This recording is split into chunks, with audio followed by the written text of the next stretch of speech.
Hello, my name is Tanya Bankston, and I am the Change Doula, President and CEO of Greater Heights Coaching and Professional Development, LLC. I am the Change Doula, a life coach who is specifically involved in the birth, the birthing of dreams, goals, and visions for professional women. As the Change Doula, I am a professional birth attendant. I help women through the conception of their dream, through the various trimesters of the nurturing and the development of those dreams, seeing those dreams birth as goals, and finally forecasting their vision for the future. I'm also a speaker and an author, and I wanted to speak with you today about my book, The Art of Reinvention. And so many times people ask me, Tanya, what is the art of reinvention about? What is it all about? I hear you, you're always on social media, you're always talking about the art of reinvention, but what is it about? So the art of reinvention is about a journey. It's a journey where I, as a life coach, share some experiences that I have experienced and overcome with the reader who is able to relate to it, release the pain, release some of those painful memories from the past, from their experience, and recover from it to move forward. So basically, what I help the reader do is travel throughout this journey and get unstuck.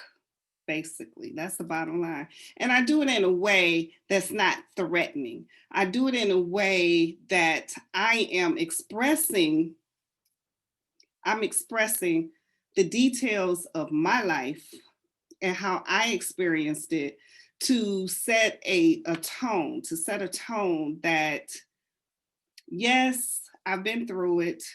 This is what I've learned. This is how I was able to recover. And if you're able to relate, some of the facts, some of the details might be applicable to your story. So basically, in the art of reinvention, I talk about being rejected. I speak a lot about rejection. I speak a lot about sexual trauma. I speak about how that sexual trauma translated in to me searching and seeking and looking for someone to love me. And oftentimes, unfortunately, that was through self-seeking behavior, validation, validation through men and through sex. And, it's not a pretty story.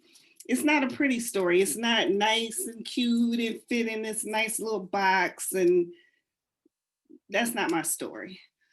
But the whole point of it, and here's the book. This is what the book looks like.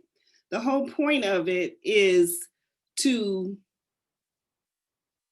translate to the reader that no matter the situation, that those difficult, crazy, zany, trauma-filled, drama-filled life experiences that we all have can be overcome. Now, does it require work? Absolutely. May it require a person going through some counseling with a professional? It may require going through some counseling with a ministerial leader or some counseling with a licensed professional counselor, a professional social worker, a clinical psychologist. I mean, the bottom line is that recovery requires work.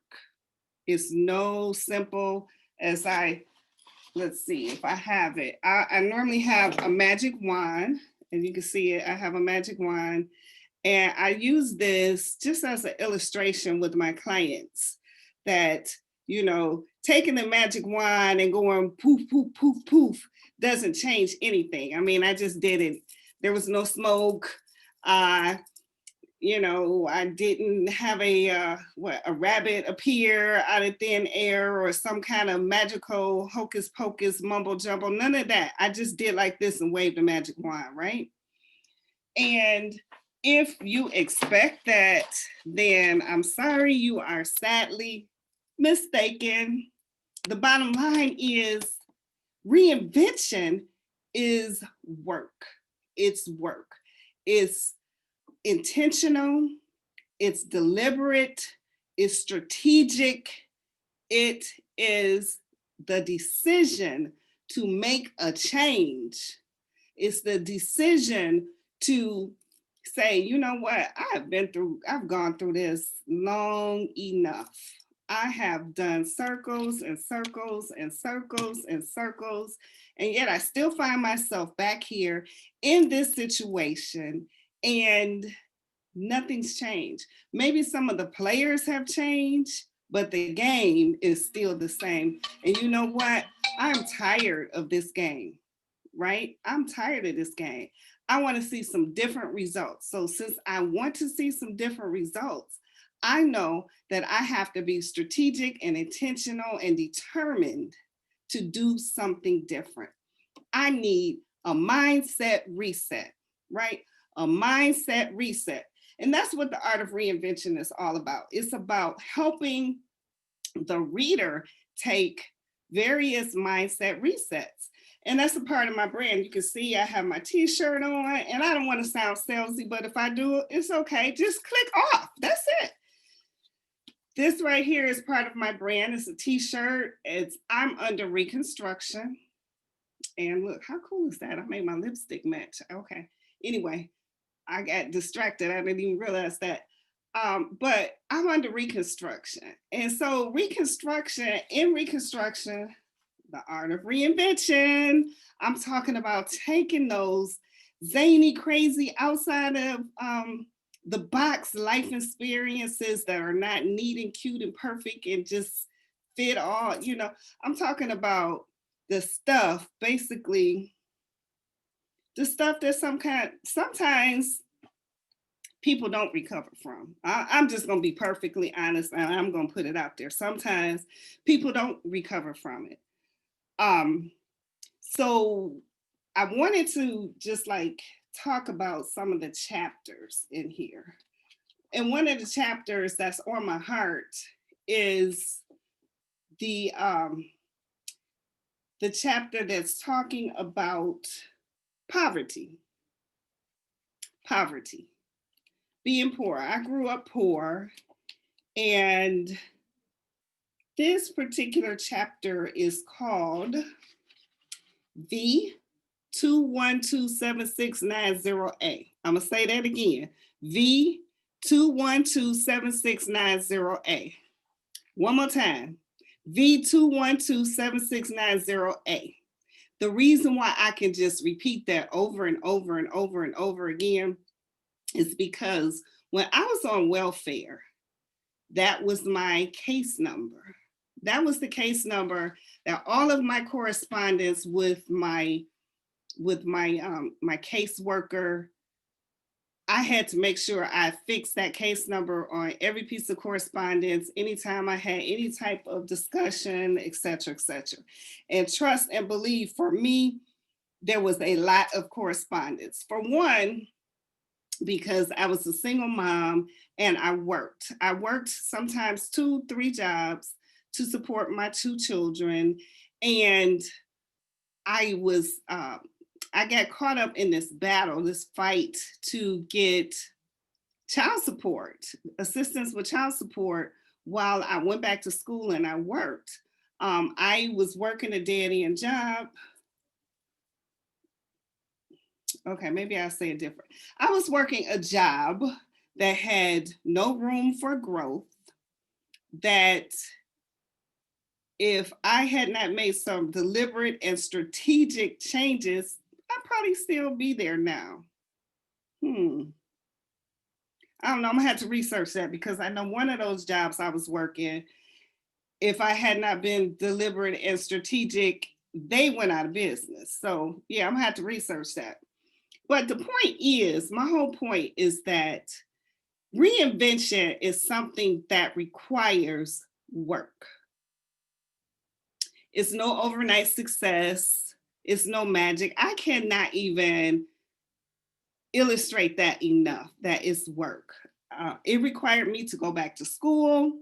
It required me at times, to be honest, I worked 2 part-time jobs and 1 full-time job.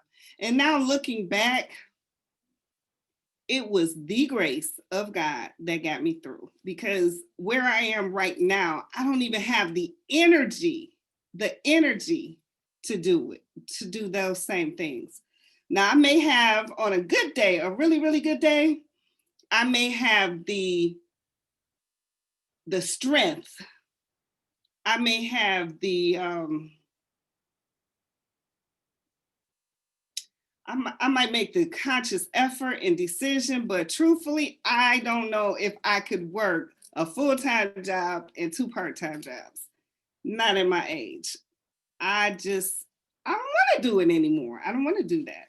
So I wanted to just read to you just a short blurb, if you will, from I didn't tell you the whole chapter. The whole chapter is V2127690A, welfare, food stamps, and the poverty mentality. So one of the things that I learned when I was on food stamp was that, or when I was on welfare, at that time it was called Aid to Families with Dependent Children, right? I began to understand that there was a cycle that was involved. I learned that being poor and being impoverished was not just about not having enough money. It went much, much deeper than that. And I put down in here, it says, I learned for me that welfare dependency was permeated in my psyche long after my 10-year poverty stint ended. So basically, I was on welfare for about 10 years. And I put down that this poverty mentality was deeply entrenched far down in my inner core. And I talked about how poverty, it goes beyond just not having enough. It's about making decisions based on the here and now rather than counting the cost of the financial decision that you're making. And let me give you an example of that. I heard often that people on welfare, they buy what they want. So, if I want to weave, I buy a weave. If I want to get my nails done, I get my nails done. If I want to buy those expensive $1,500 shoes, then I do that with money. And then the food that the government gives me, or, surplus, there I buy my needs. So basically, it's a misnomer that people on welfare buy what they want and beg for what their needs are. And for me, I found that not to be the case at all, because for me, when I was on welfare, it was all about making ends meet. I was working full time, I was working part time, I was going to school, I was always working, and yet there still was never enough. There was never enough. I talked about in the book not having enough money sometimes to, like, so if, let's say this is the month of January, let's say I bought all my toiletries. Then next month, I would have to be able to purchase things like paper products or paper goods, paper plates or paper cups or napkins or paper towel. but I couldn't necessarily get those two things in the same month. I mean, it was always just enough. There was not extra, not for me, not for myself and my children. Once I created my budget and I worked to pay, household living expenses and car insurance and all of the things, all of the basic things, then I had to be very strategic and intentional about doing things such as looking for researching resources that were free of low cost to provide for entertainment and activities for myself and my children. So we were always doing things.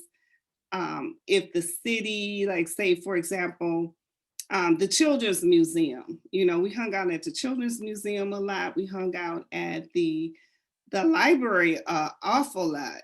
I mean, my kids got to a point they loved going to the library because we was there so much.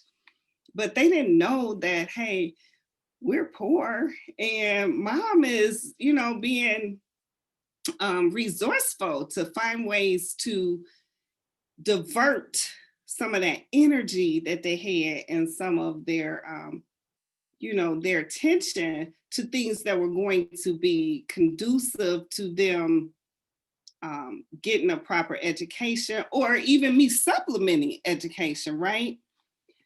So I want to go on and on and on and on, but basically I talk about being poor and making consequential type decisions. I had to ask myself, Tanya, if you purchase that $200 purse, and I'm just throwing something out there, guys. If you're purchasing that $200 purse, or if you are purchasing those designer shoes for your sons, how does that fit into the budget for next month? How does that fit into making sure the light bill is paid and the gas bill is paid and we have water?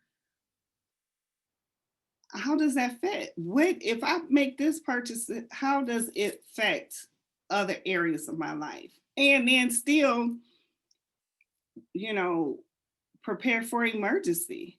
So I talk about things like in the book, like brushing my teeth with dishwashing liquid. Can you imagine that? Brushing my teeth with dishwashing liquid, brushing my teeth with soap, using using baking soda for deodorant is okay, but mm, mm, mm, Arm& Hammer, don't come at me. Don't come at me. I'm just saying. I'm just saying. Yeah, brushing my teeth with dishwashing liquid and soap, and washing my hair with dishwashing liquid. I mean, yeah, that was my real experience. That was real, and I talk about it. I talk about it in this book. I talk about no-name brands. I talk about saving and couponing. And hear me out. I'm not saying that anything is wrong with that. I'm just talking about how that survival mentality, how it permeates your psyche, and how even now, I mean, I have a better income now. I mean, I'm not rich. I'm not rich by far, but I still find myself, there are times that I had to catch myself because I'm like, okay, I want that, whatever that is. Let's say for me, let's say I want to spend, I don't know, $200. This is just throw something out there, $200. And so I am notorious, and it takes my husband to tell you this, but I am notorious for purchasing workshops and books. And, that's my thing. That is my thing. Some women like shoes. Give me a book. Give me a decent pair of shoes. I don't have to have the same pair of shoe in 5 different colors, but give me a book. I'm going to sit down. I'm going to devour that book. I'm going to use that book as a reference book. Yeah, that's my thing. So, but if I spend that $200 on books, how does that affect my budget? You know, how does that affect, is the purchase of the book going to plant a seed that I can use to grow and to develop myself so that I can earn more income? So I try to tie things together like that and not be very, very careful that I'm not just making snap decisions in terms of my spending habits. So I just wanted to jump on. I wanted to do this live. If you're interested, go to www.change, CHANGE, Doula, DOULA.com, changedoula.com, or Coach T Bankston, COACHT as in Tanya, Bankston, BANKSTON.com, and order The Art of Reinvention. So here's what's going to happen when you order the book. I am, and especially if you leave in the comments, I will autograph it to you. I'll put whatever you want me to say, make it out to that person. You can Cash App me. I take PayPal on my website. I take Stripe, and I'll send it out. I will gladly send it out. I have some of these books pre-packaged, ready, waiting for their future homes, their forever homes. And also I have in there a little card for you to send back to me your comments, your reviews. I thought I had a card here with me. I don't, but I want you to go ahead and order this book. And don't just order one copy, order a copy for somebody else too. So until next time, this is Coach T Bankston, the Change Doula, reminding you to aim high, take flight, come soar with me. Until next time, be blessed. Make some good decisions for your future.